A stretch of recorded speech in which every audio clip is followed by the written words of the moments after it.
అందరికీ నమస్కారం అండి. నేను మీ RK the most high channel నుంచి.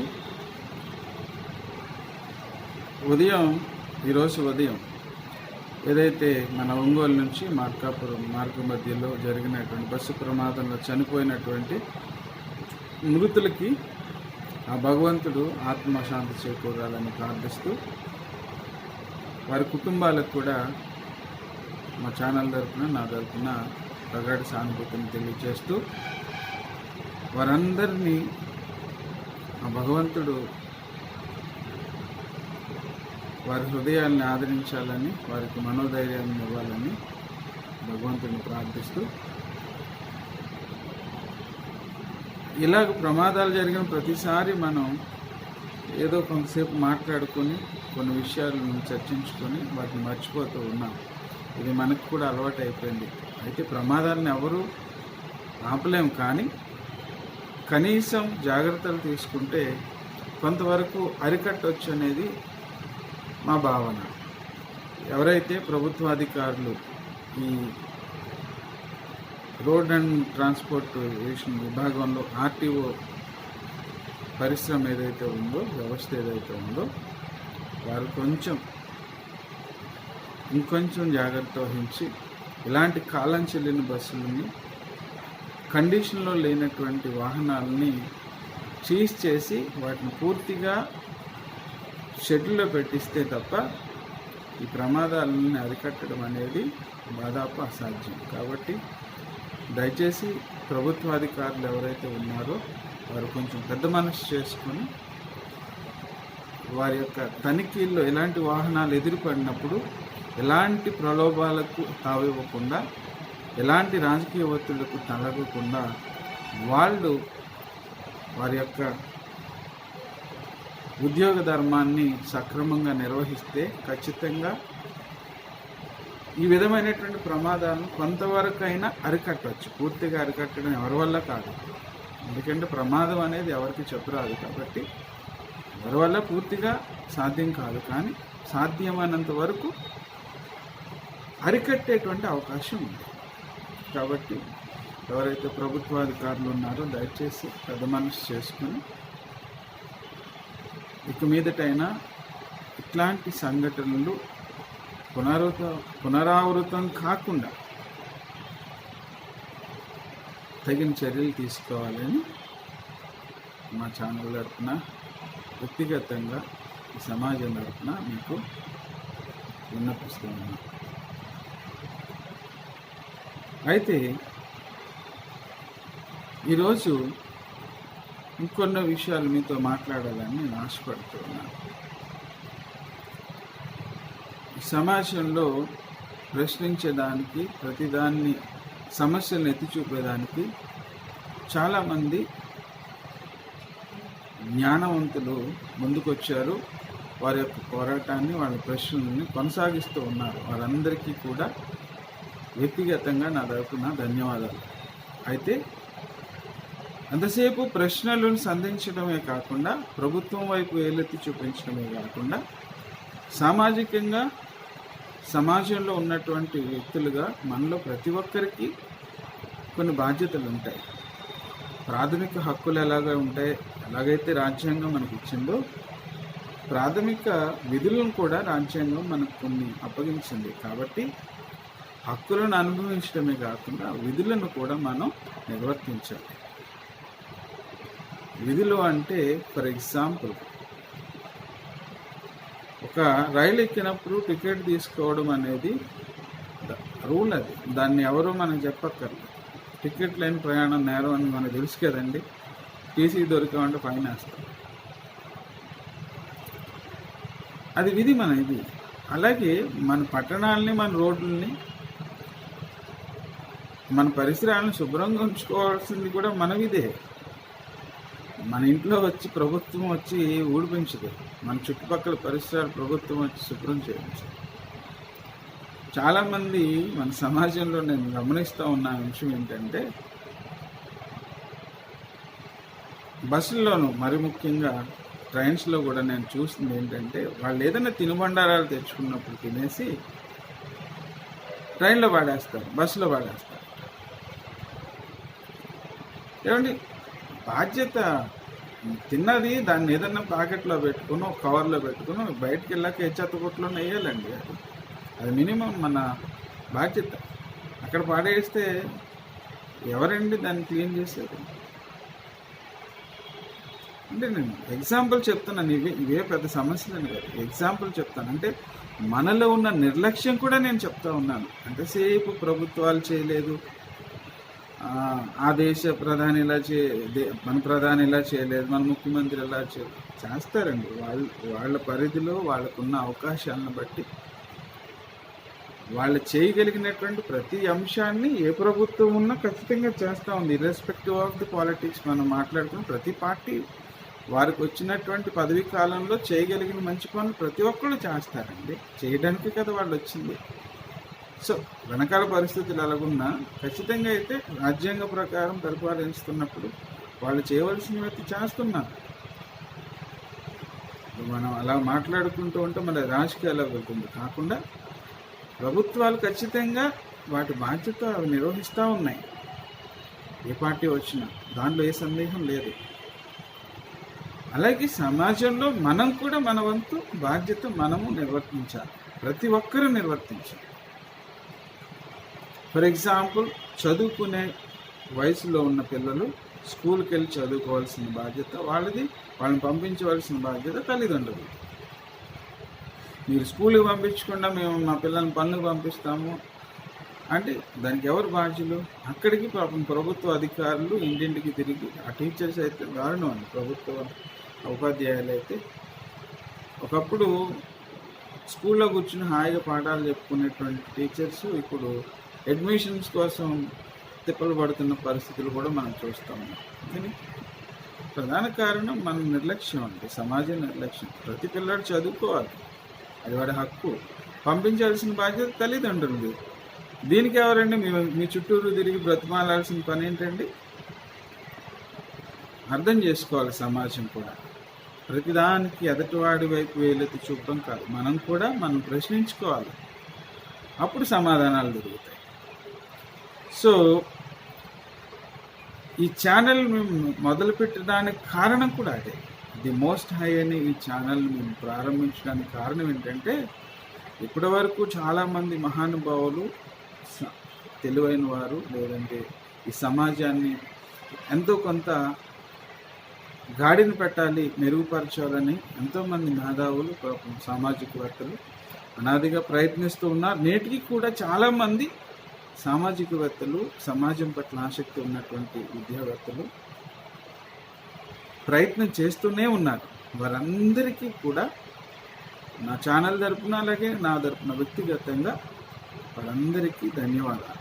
ఎవరైతే సమాజ శ్రేయస్సు కోసం, సమాజం యొక్క ఉన్నతి కోసం, సమాజంలో ఉన్నటువంటి మూఢనమ్మకాలని రూపుమాపటం కోసం ఎవరైతే పోరాడుతూ ఉన్నారో, ప్రయత్నిస్తున్నారో వారందరికీ మరొకమారు నా ధన్యవాదాలు తెలియజేస్తూ మీ పోరాటాన్ని కొనసాగించాలని, ఇంకా ఆరోగ్యవంతమైన సమాజాన్ని నిర్మించడానికి మీదైనటువంటి ప్రయత్నాన్ని వేగవంతం చేయాలని ప్రోత్సహిస్తూనే మీతో పాటు మేము కూడా మీ ప్రయాణంలో కలుస్తామని చెప్పడానికి సంతోషిస్తూ ఉన్నా. మరి సమాజంలో మార్పు ఎప్పుడూ కూడా ఒక్కరోజు రాదండి. ఇది దీర్ఘకాలిక ప్రణాళిక. ఒక్కరోజు ఏ వ్యవస్థని మార్చినా ఏ సమాజం మారిపోదు. 2000 సంవత్సరాలుగా ప్రేమ, శాంతి, క్షమాపణ అని క్రైస్తవ్యం పేరట పాపం వాళ్ళు బోధిస్తూనే ఉన్నారు. కానీ ఈనాటికి ఆ ప్రేమ లేదు, ఆ క్షమాపణ లేదు,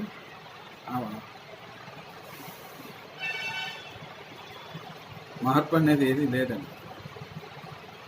ఇంకా దౌర్భాగ్యం ఏంటంటే ఎవరైతే బోధిస్తూ ఉన్నారో వాళ్ళలోనే అవి లేవు.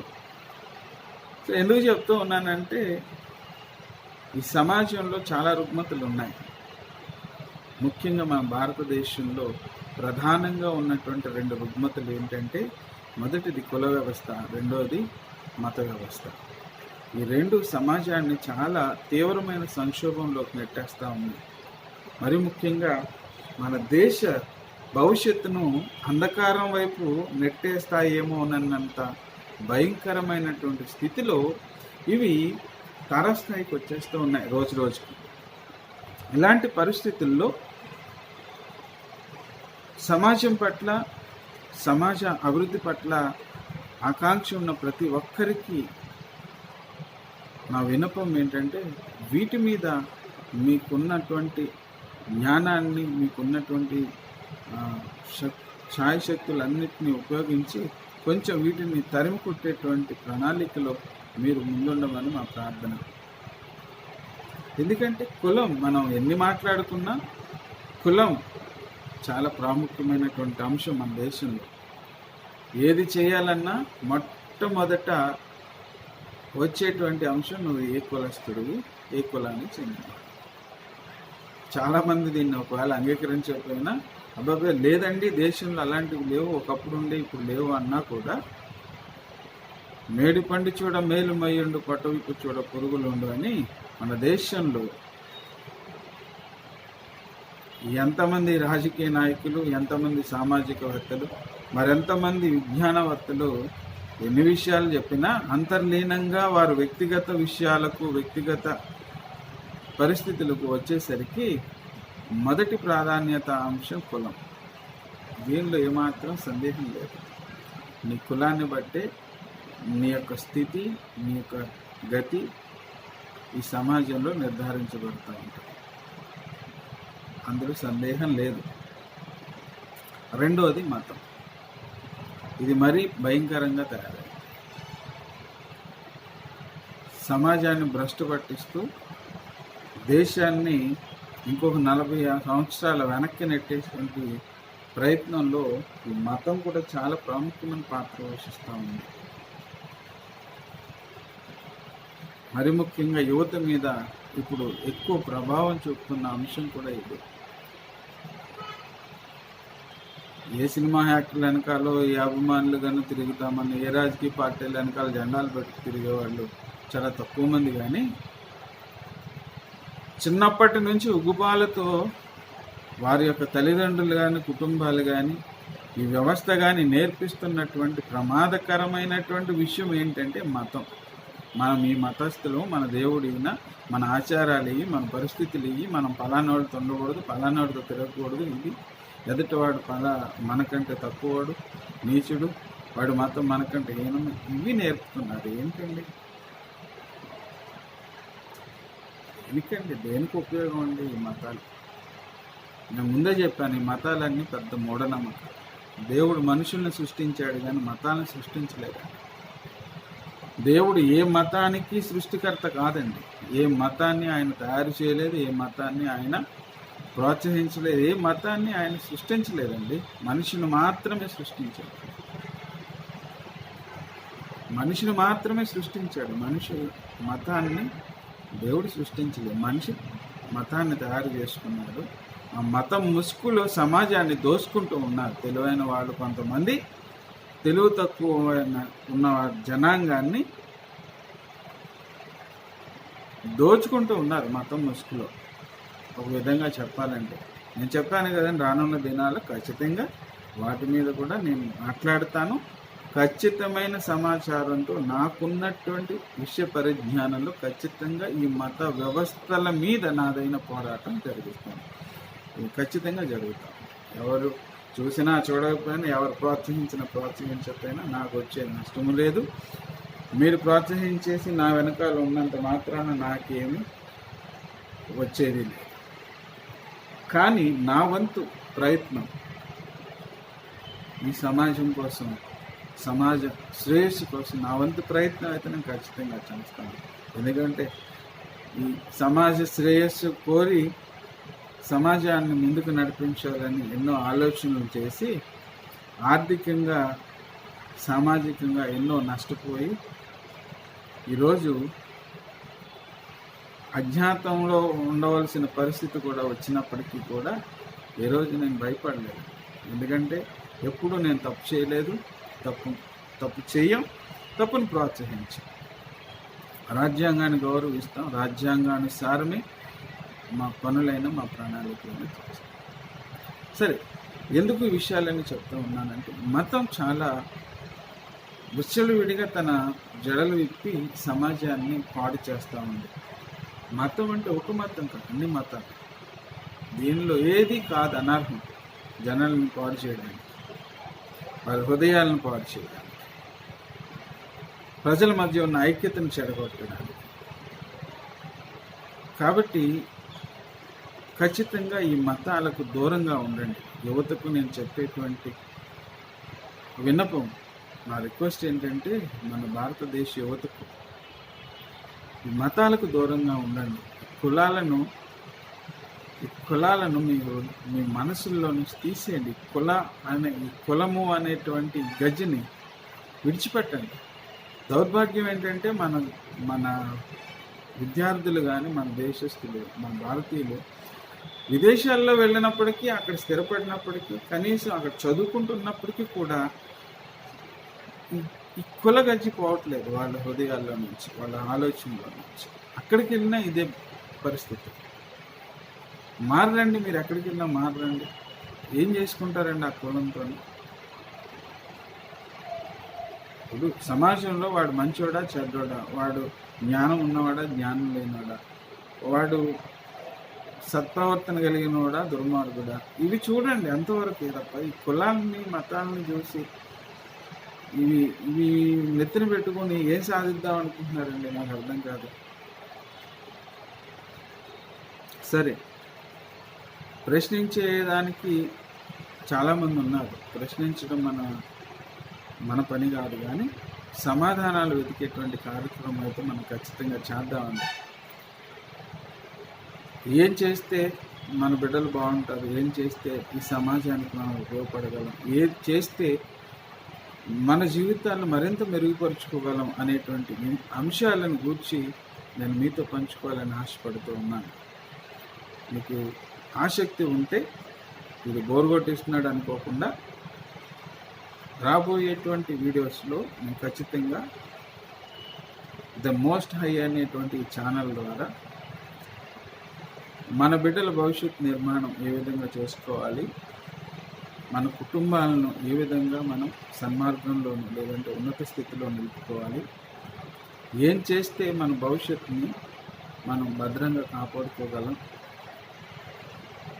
ఏ రకంగా మన ప్రణాళికలు ఈ సమాజానికి ఉపయోగపడేదానికి మనం ఏ రకంగా మన ప్రణాళికలు రచించుకోవాలి అనే అంశాలను గురించి నాకున్నటువంటి విషయ పరిజ్ఞానంలో మీతో పంచుకోవాలని ఆశపడుతున్నాను. మీకు ఆసక్తి ఉంటే ఛానల్ని సబ్స్క్రైబ్ చేసుకోండి. ఉపయోగపడుతుంది అనుకుంటే మీకు తెలిసిన వారికి కూడా దీన్ని షేర్ చేయండి.